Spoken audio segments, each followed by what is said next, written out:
Everyone in the liberal media is excited about former National Security Advisor John Bolton's new book, which comes out tomorrow, which is basically a 592-page grocery store tabloid of fake news and fabricated quotes that I couldn't care less about. But there's another book that just came out that I am very interested in covering, but nobody else seems to have noticed. Our old friend Eric Swalwell.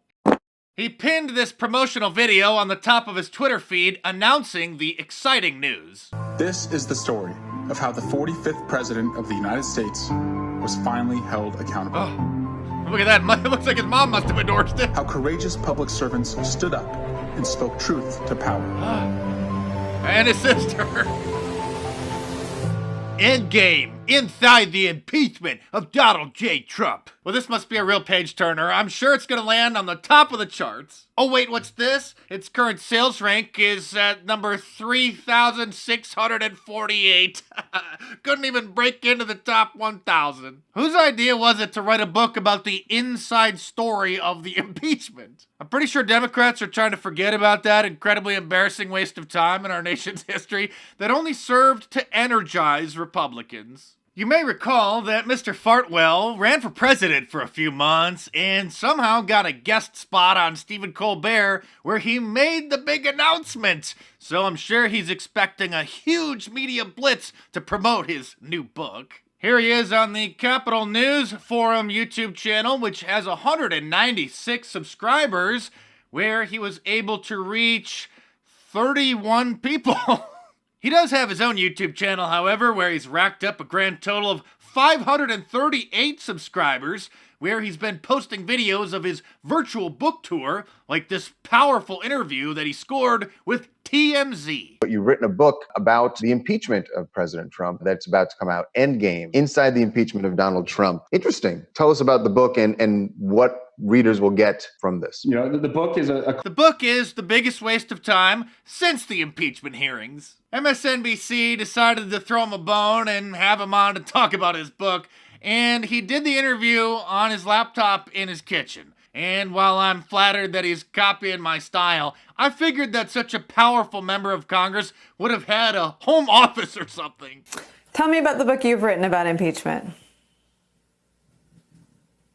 Well, Nicole, it chronicles, what we did, the call to action of standing up to this president. It's a tribute to Speaker Pelosi, Chairman Schiff, who had the courage to move forward on it. This poor man needs a hobby. The last big interview that Swalwell had was with Seth Meyers on NBC's Late Night, where he was invited to discuss Fartgate. How do you find out that it happened? Chrissy Teigen tweets about it. My wife, who follows everything she says, texts me and says, "Did you just fart on national TV?"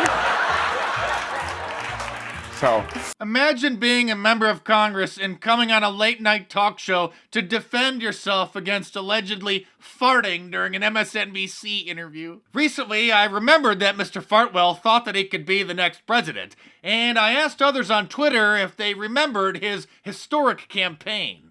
every day we're getting closer and closer to that goal. But I need you. Just $1, seriously, $1 can make sure we get there. Join our movement. Go bold with me, and let's do this together. And then none other than Mr. Swalwell himself replied, "Yep, no regrets," adding a thumbs up. I thanked him for the laughs that we all had at his expense, and he responded, "No sweat, you seem easily amused." Well, Congressman, I will admit that I do have fun adding farting sounds to clips from cable news and posting them on YouTube.